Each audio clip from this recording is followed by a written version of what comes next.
ketika kawan-kawan saya dan kawan-kawan itu disingkirkan keluar dari KPK, stigma itu dilekatkan. Bahkan ada loh pimpinan KPK yang bilang ini orang-orang ini merah dan tidak bisa dibina. Waduh, bayangin. Saya melihat sekarang ini KPK tumbulnya nggak cuma di penindakan. Di mana-mana? Pencegahan juga, pendidikan juga. Loh, bagaimana sekarang gini, lo seandainya nih jadi pegawai KPK, ngomongin soal berkata jujur, lah pimpinannya sering berbohong. Aduh. Justru kalau sekarang ini kita melihat masalahnya ada di KPK itu sendiri. Sekarang pertanyaannya, loh dia kan ini ada kasus yang terkait dengan Brigjen Endar dan lain-lain. Lah bukankan kasus itu kan masalah, justru ada masalah diperiksa sama ombudsman, KPK-nya nggak mau hadir. Terus ada dugaan pihak-pihak yang di KPK yang diduga main perkara dan kemudian nggak diusut. Kalau itu terjadi, kira-kira lo mau narik harapan sebesar apa? Gitu. Serius nggak itu? Serius sekali. Nah, jual beli kasus itu terminologi awamnya. Kasusnya itu seperti apa? Gitu. Saya kasih contoh yang konkret aja. Kasus Robin, penyidik KPK. Itu pelapornya kami, penyidik-penyidik yang sekarang dikeluarkan itu. Itu kami yang melaporkan. Dan kemudian kami minta diusut dengan tuntas. Robin doang yang kena. Masa sih main 10 kasus satu orang, masa sih sampai 11 miliar lebih satu orang. Total Mana 11 miliar ya?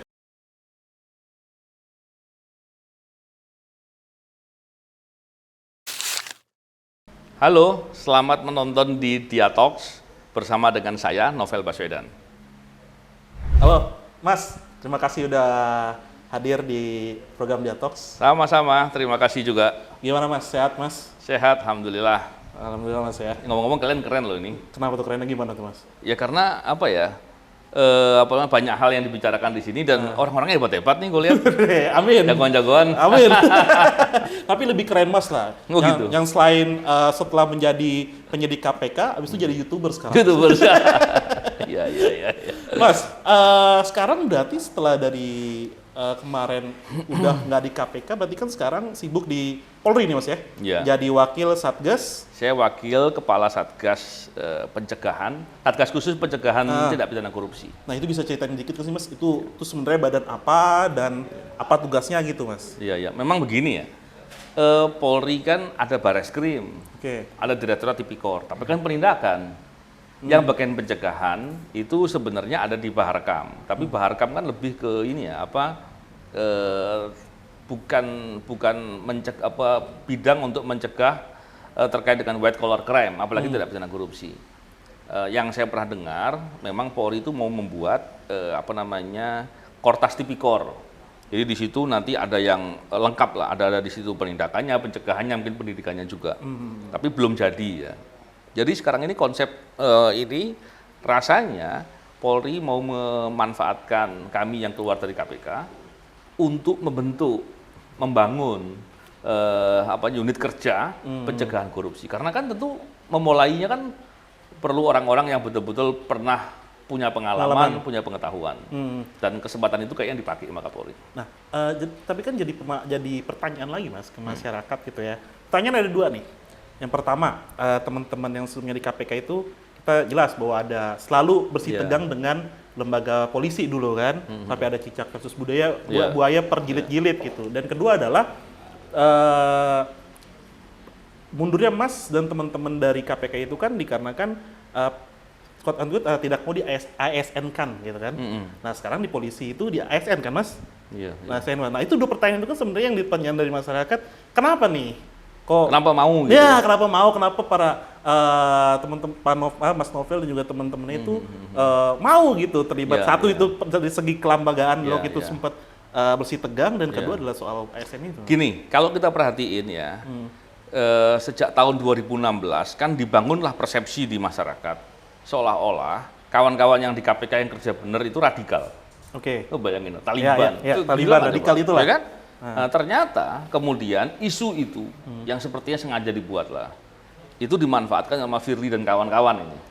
Tahu kan Firly kan? Tahu dong. Takutnya lo nggak tahu. Tahu dong. Ya. Sepertinya oknum-oknum pimpinan KPK ini mau manfaatkan isu itu untuk menyingkirkan orang-orang yang bekerja baik di KPK. Disingkirkan nih. pakai isu kemudian tes wawasan kebangsaan, abal-abal lah. Betul. Tapi kalau saya bahas terlalu panjang ya, cuman singkat ceritanya begini. Ketika kawan-kawan saya dan kawan-kawan itu disingkirkan keluar dari KPK, stigma itu dilekatkan. Bahkan ada loh pimpinan KPK yang bilang ini orang-orang ini merah dan tidak bisa dibina. Waduh, bayangin teroris saja masih dibina deradikalisasi. Nah ini nggak bisa dibina, lebih parah dari teroris. Hilang aja, Pak. Nah, jadi isu itulah kemudian kita menganggap ini akan mematikan keperdataan kawan-kawan. Lu bayangin orang mau kerja terus kemudian dilekatkan isu radikal jadi nggak bisa kerja loh. Dan bukan sekedar persepsi loh atau perkiraan loh. Ternyata ada lagi upaya-upaya yang dilakukan untuk terus mengejar kawan-kawan ini ketika ada yang mau kerja di swasta, mau di tempat lain ditutup aksesnya? Ditutup aksesnya, dikerjai lah. Dikerjai tanda kutip ya. Memang si ngerjainya nggak terlalu kelihatan. Sepertinya sih pakai intelijen, tapi nggak bilang. Nah, tapi ginilah. Akhirnya dengan masalah gitu, ketika Pak Kapolri merasa ada kebutuhan institusi Polri untuk membentuk lembaga namanya pencegahan korupsi, maka kami memandang ada dua kepentingan ini. Yang pertama kita bisa berkontribusi atas niat baik itu. Yang kedua, ini sekaligus bisa untuk membersihkan stigma yang dilekatkan. Lu bisa bayangin orang yang kemudian di stigma PKI yang padahal mungkin bukan gitu ya.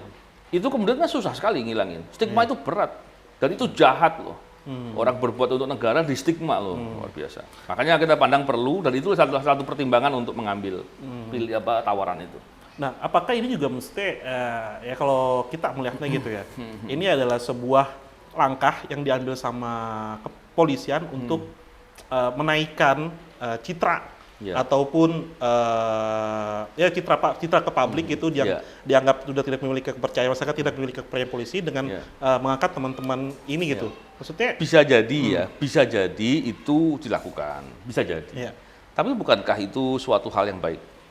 Kalaupun seandainya itu dilakukan hanya dalam konteks citra doang, ya itu nggak bagus. Tapi kan semoga hal itu kemudian diikuti dengan kemauan yang lebih jauh lagi untuk ada perubahan. Ya, oke deh. Berarti saya tanya begini. Berarti sekarang udah berapa tahun, Mas, terlibat jadi wakil? Setahun. Oke, gimana pengalaman bekerja bersama kepolisian yang saat ini?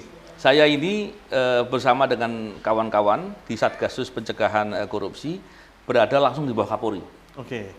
Jadi rencana kegiatan apa kami lapornya pada Kapolri. Terus monitoringnya segala macam Kapolri. Kami berkomunikasi atau bekerja sama, berkolaborasi dengan kementerian lembaga. Beberapa kementerian lembaga kita masuk. Dukungannya bagus dan selama ini Kapolri juga memberikan support yang bagus. Artinya ekspektasi yang ada itu sejauh ini cukup running well. Cukup berjalan baik. Yang menariknya adalah kenapa nggak bisa nangkep dan lain-lain, orang banyak nanya begitu. Ya pencegahan mana bisa nangkep. Memang kami nggak punya kewenangan ya, tidak diberikan kewenangan. Memang di Polri kewenangan itu ada di anggota Polri, bukan di PNS. Tapi Sajis boleh kan? Boleh, kita bikin target boleh. Dan pencegahan itu dipengaruhi juga dengan sasarannya. Contohnya kemarin kami masuk ke Kementerian Pertanian terkait dengan bagaimana tata kelola distribusi pupuk bersubsidi. Pupuk bersubsidi itu per tahun 29 triliun. Pupuk bersubsidi? Iya. APBN? Itu nilainya besar. Ketika kita masuk, sedikit banyak kita bisa berkolaborasi dengan Kementerian Pertanian dan lain-lain untuk memperbaiki agar dampak ke publiknya, terutama petani, itu bisa dirasakan.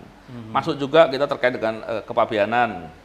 Terus terkait dengan sekarang ini illegal drilling. Lagi di Palembang kemarin. Dan banyak lagi yang lain.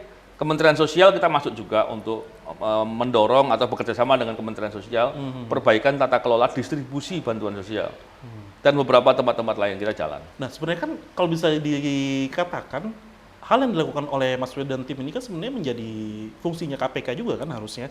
Untuk memantau itu. Apakah ini adalah quote and tweet adalah Mas Wedan dan tim merasa pengen menyaingi KPK saat ini, Mas, dengan keadaan internal sekarang kepikiran saat ini. Memang begini, kalau dibilang menyaingi, bagus dong kalau semua lembaga kementerian itu bersaing berlomba-lomba berbuat kebaikan. Yang masalah adalah ketika dia nggak berbuat, betul nggak? Digaji diberikan anggaran yang memadai, diberikan kewenangan tapi nggak berbuat, itu problem. Soal masing-masing kementerian lembaga saling bersaing, saling mengoptimalkan untuk melakukan sesuatu itu bagus. Karena begini, faktanya, ini faktanya, paling tidak dari pandangan saya yang pernah di KPK, saya melihat sekarang ini KPK tumbuhnya nggak cuma di penindakan, Di mana-mana? pencegahan juga, Oke. pendidikan juga. Loh, bagaimana sekarang gini, lo seandainya nih jadi pegawai KPK, ngomongin soal berkata jujur, lah pimpinannya sering berbohong. Aduh. Contoh nih, contoh, ya kan? Lo mau ngomongin bahwa harus mengikuti, menjunjung tinggi nilai-nilai integritas. Pimpinannya sering melanggar etik. Ya. Gimana coba? Susah kan? Lo kalau jadi pegawai KPK hari ini susah loh. Susah ya? Susah. Karena nilainya terlalu berat. Bukan, keteladannya problem. Iya, iya. Gimana mau ngomongin? Susah nggak itu? Di atasnya berarti udah ini. Di Ya, atasnya udah bahkan begini, seandainya kan ada di KPK itu ada Korsup ya contohnya. Korsup itu mendorong agar penanganan kasus korupsi itu dituntaskan di penegak hukum yang lain. Tapi di KPK ada beberapa kasus Robin nggak jalan, yang diduga pegawai KPK. Ada kasus terkait dengan yang dulu penyidik KPK yang terkait dengan laporan dari PPATK. Ya, yang berapa M itu ya. Itu nanti kan gede saya bahas, banget. Mas. Itu nggak jalan. Terus bahkan kasus gratifikasi yang diduga gratifikasi oleh pimpinan KPK Yang udah mengundurkan diri ya. mengundurkan diri, yang lain nggak diungkap, yang bersangkutan pidananya nggak dijalanin. Ya. Nah, tapi banyak lagi yang lain. Ah. Nah, ketika seperti itu bagaimana caranya kalau lo jadi bagian Korsup? Penegak hukum, tuntaskan perkara korupsi. Lo? Gimana lo? Lo aja belum bersih.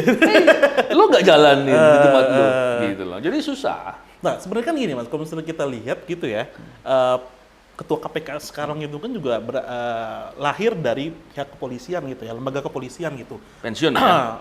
Udah pensiun ya? Udah pensiun. Oh, pensiun. Maksudnya tetap lagi dia lahir dari lembaga kepolisian gitu. Iya, iya. Nah, yang kemarin kan soal isu salah satu direktur di KPK itu kan diberhentikan. Betul. Dan akhirnya Pak Kapolri juga meminta untuk dia kembali lagi gitu. Maksudnya pada hari ini gitu ya, sebenarnya gimana sih Mas ngeliat sendiri tuh hubungan antara KPK dan kepolisian ini tuh cicak versus buayanya apakah bergulir lagi atau seperti apa ini atau berubah wajahnya kayak gimana? Memang kalau bicara yang lalu-lalu beda karena baru kali ini Kapolri itu punya akun medsos. Bayangin. Pernah ada nggak dulu? Kapolri Punya akun medsos. Artinya, saya belum follow sih. Iya kan? Di Twitter ada, di Instagram okay. ada, kita bisa komunikasi langsung, masyarakat semua bisa. Okay. Ini menarik loh. Terus kalau kita melihat bahwa KPK dan lain-lain, dulu pernah sih ada kasus-kasus di KPK yang dikritik nggak dijalanin. Nah, ada kasus-kasus yang diminta untuk diusut tapi nggak diusut, baik diusut sendiri maupun penegak hukum lain. Nggak ada. Jadi kalau melihat dari fenomena itu, justru kalau sekarang ini kita melihat masalahnya ada di KPK itu sendiri. Sekarang pertanyaannya, loh dia kan ini ada kasus yang terkait dengan Brigjen Endar dan lain-lain. Nah, bukan kan itu kan masalah, justru ada masalah diperiksa sama ombudsman, KPK-nya nggak mau hadir. Bahkan ombudsman sedang merencanakan untuk memanggil paksa ketua, sekjen dan kepala biro SDM. Oke. Kan disampaikan sama komisionernya ombudsman tuh. Makanya kalau dikatakan ini kan dari polisi ya doain aja lah semoga polisi bertanggung jawab. Cara bertanggung jawab bagaimana? Kasusnya yang di Polda Metro segera diselesaikan, gitu kan? Akhirnya diusut, sebagai bentuk tanggung jawab itu kan bagus tuh. Mas, berarti dalam quote and quote gitu ya, kepemimpinan Pak Firly ini, tadi kan Mas banyak banget tuh melihat hal-hal yang negatif gitu ya soal pemimpin internal KPK hari ini gitu ya. Mas melihat ini apakah buah dari RUU yang kemarin kita sama-sama bela segala macam atau menjadi undang-undang baru menjadi undang-undang baru. Apakah ini adalah bagian dari intervensi pusat yang memilih salah memilih pimpinan KPK itu sendiri gitu? Ya kalau salah enggak lah. Kalau sengaja mungkin. Berarti mungkin lebih ini ya. Iya, kalau aku melihat sih lebih begitu. terstruktur ya. Karena mestinya siapapun orang yang ditunjuk sebagai panitia seleksi, dia punya waktu untuk menelaah. Dan yang kedua, dia diberikan kewenangan atau dibolehkan untuk meminta bantuan kementerian lembaga terkait dalam rangka mencari informasi. Kalau masih salah lagi, apalagi salahnya banyak. Banyak ya. Repot. Dan lagi kalau tadi saya katakan, kenapa saya katakan terkait dengan Firly Bahuri sebagai ketua KPK ini, sebelumnya kan ketika jadi deputi kasus. Iya, betul. Nah, masa kasus jadi ketua KPK? Kan repot. Baru kali ini loh, belum pernah. Kasusnya serius. Cuman memang waktu itu saya nggak tahu kenapa rekomendasi dari KPK nggak sampai ke Komisi 3. Atau mungkin sampai tapi nggak kebaca. Kelewat. Mungkin ya. Berarti gini, saya melihatnya ya udah nggak ada rasa optimis di Mas Wildan Novel sendiri untuk melihat KPK hari ini gitu.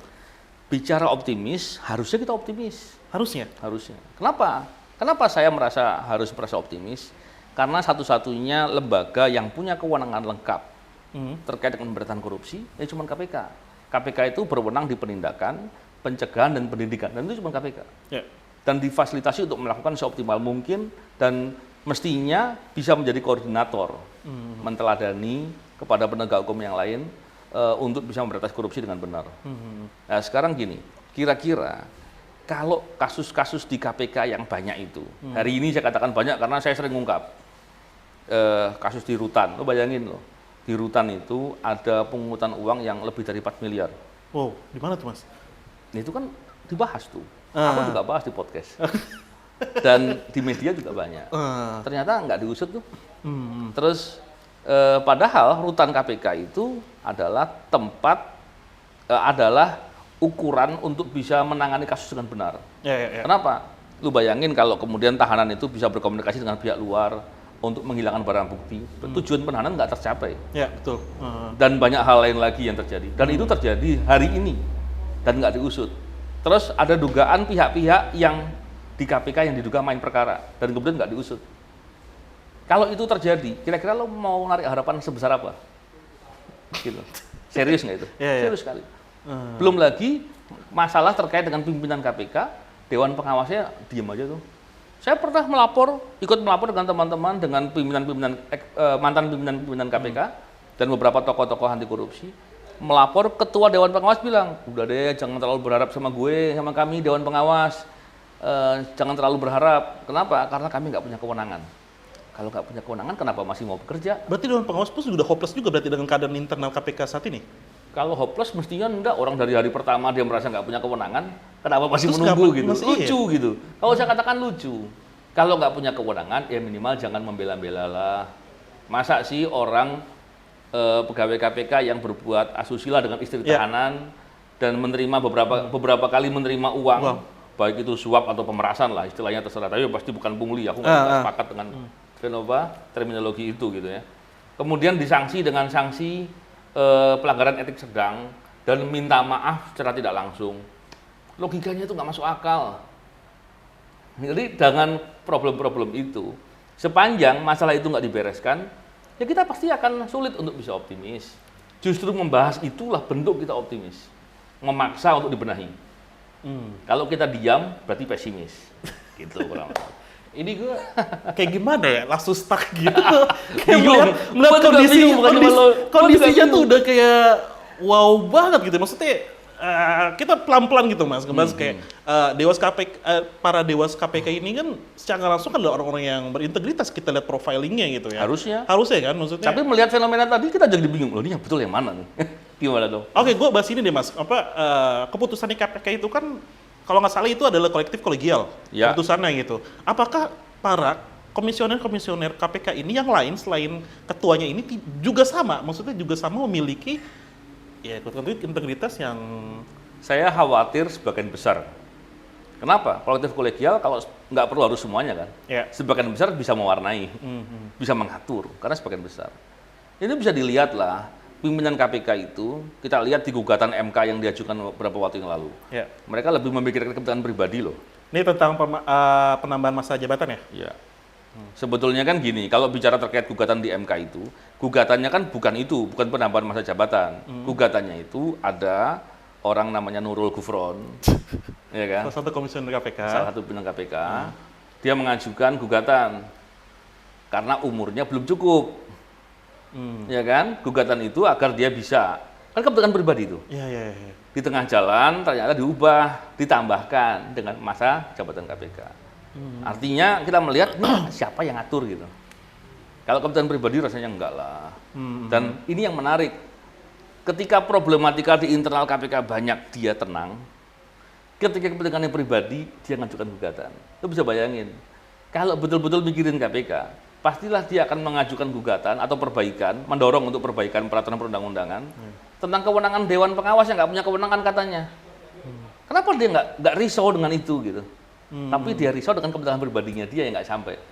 Iya, saya juga kita pernah podcast bareng mantan komisioner Pak Saud gitu. Dia bilang dulu tuh ada semacam kayak Dewan Pengawas gitu ya. Kita kata dia pakai baju pas lagi konferensi pers pakai nggak pakai lengan panjang aja itu kena teguran. Terus juga misalnya ada hal-hal yang sangat rumit di KPK itu yang sifatnya itu harus bersih, kayak perjalanan harus jelas kemana segala macam gitu. Nah, kata dia sekarang itu benar-benar sudah hilang budaya-budaya itu di KPK itu. Bukan dihilangkan lebih tepatnya. Bahkan dulu pegawai KPK itu setiap kegiatan apapun harus menggunakan anggaran KPK dan itu at cost, hanya sebesar yang digunakan. Sekarang kan diubah. Contohnya ada undangan hadir jadi pembicara gitu. Itu yang bisa dibiayai sama pengundang. Masalahnya ketika yang undang adalah suatu institusi yang uangnya banyak dengan yang uangnya sedikit kan jadi berbeda cara pandangnya nanti. Ini kan jadi repot. Yang kedua, ketika bicara at cost sama langsam, selama ini kan kita berdebat tuh, kalau langsam nanti dia bisa ambil sisa perjalanan dinasnya, selisih hotelnya atau apa segala macam gitu kan. Kan jadi repot tuh. Hal-hal begini yang harusnya selama ini menjadi value-value yang KPK jaga, diubah. Lebih parah lagi. Gue cerita. Boleh nggak nih? Boleh dong. Tapi serem loh. Nggak apa-apa, Mas. Ya? Iya. Contohnya nih, di KPK dulu ada pegawai KPK yang dia punya istri. Ada perempuan, punya suami. Terus yang laki-laki ini katanya nembak nih, suka sama ini. Dan yang perempuan melapor, dipecat itu yang laki-laki. Langsung diberhentikan. Iya, dulu. Kalau sekarang? Nah, sekarang ada pegawai KPK, punya istri. Dia kemudian affair lah ya. Affairnya jauh banget lah. Gitu ya. Dengan sama pegawai beberapa bahkan. Dan itu dia yang perempuannya punya suami. Itu hukumannya minta maaf. Itu ya udah timpang banget ya. Jenis sanksinya juga udah kelihatan bedanya. Kalau seandainya, tapi dia suka dan masing-masing pasangannya membiarkan seandainya. Kan secara etika itu moralnya di mana? Kalau orang moralnya bermasalah, mungkin nggak diharapkan berintegritas. Logika sederhana lah. Kan cara pandang itu sudah sedemikian rusak. Jadi kalau udah begitu terus gimana? Lo mau optimis? Belum lagi nih Mas, gue sebenarnya tertarik dengan ini Mas. Sebenarnya kan lagi banyak banget ya isu menimpa KPK saat ini ya, mulai dari pimpinan sama para penyidik dan juga para karyawannya gitu. Yang terbaru adalah Mas Novel mengeluarkan isu bahwasannya ada, tadi kita bahas di awal gitu, ada mantan penyidik yang memiliki uang sampai 300 ya? Sorry, itu bukan isu. Itu laporan PPATK, Bos. Oh, itu laporan PPATK? Iya, bukan isu. Kalau isu, sesuatu nggak terkonfirmasi. Laporan PPATK. Dan sepertinya nggak sebesar, lebih besar dari itu. Tapi mesti diusut lah. Apapun itu, konfirmasi bagaimanapun, diusut aja. Tapi kan gini Mas, saya bertanya adalah, ada dugaan, ini publik lah ya, gue benar-benar publik itu katanya, mantan penyidik ini menjadi, adalah kuda gitu ya. Kuda para pimpinan untuk bermain kasus gitu. Itu seperti apa Mas? Isu itu, atau kalau tadi saya bisa katakan, itu penyampaian orang yang belum dikonfirmasi. Terlepas dari itu benar apa tidak, diperiksa. Dengan diperiksa menjadi jelas. Masa sih ada sekian nilainya sekian ratus miliar, kemudian dianggap wajar. Dianggap sesuatu itu kan ini segala macam. Sekedar dijawab aja begitu. Kalau emang begitu terus ngapain kasus Rafael diperiksa? Kasus Andi Bea Cukai diperiksa? Ya gitu loh. Jadi kita bukan benci sama orangnya. Tapi perlakuan sama itu penting. Dan itulah integritas gitu. Jangan terus kemudian seandainya ada PNS nih ngomong, Terus kemudian juru bicara bilang, oh PNS ngapain, itu melanggar kode etik. Ya, Loh, dia lupa bahwa ada peran serta masyarakat Ah. terkait dengan upaya pemberantasan korupsi, dan itu harusnya diapresiasi. Gitu loh. Tapi gini Mas, apa gue nyambung ke para dugaan masyarakat soal jual beli kasus di KPK gitu. Apakah ini apakah ada temuan lah, mungkin temuan lah, atau Mas tahu gitu, apakah emang ada kasus yang menjadi jual beli kasus di KPK untuk saat ini gitu Mas? Nah, Sepengetahuan Mas. jual beli kasus itu terminologi awam ya. Ya. Kasusnya itu seperti apa? Gitu. Saya kasih contoh yang konkret aja. Kasus Robin, Ya. penyidik KPK. Itu pelapornya kami, penyidik-penyidik yang sekarang dikeluarkan itu. Oke. Itu kami yang melaporkan. Aha. Dan kemudian kami minta diusut dengan tuntas. Robin doang yang kena. Masa sih Main main sendiri. 10 kasus satu orang? Masa sih sampai 11 miliar lebih satu orang? Total Mana 11 miliar ya? iya, penyidik baru lagi? Tak mungkin. Dan dia sendiri di persidangan tuh bilang, masih ada pihak lain. Kami minta, dia mau jadi GC, dia siap membuka. Justice Collaborator. Ya, kan bisa lihat jejak digitalnya banyak. Hmm. Bingung kan? Bingung, Gue juga Mas. bingung, Bos. Bukan cuma lo, malah gue berbagi kebingungan.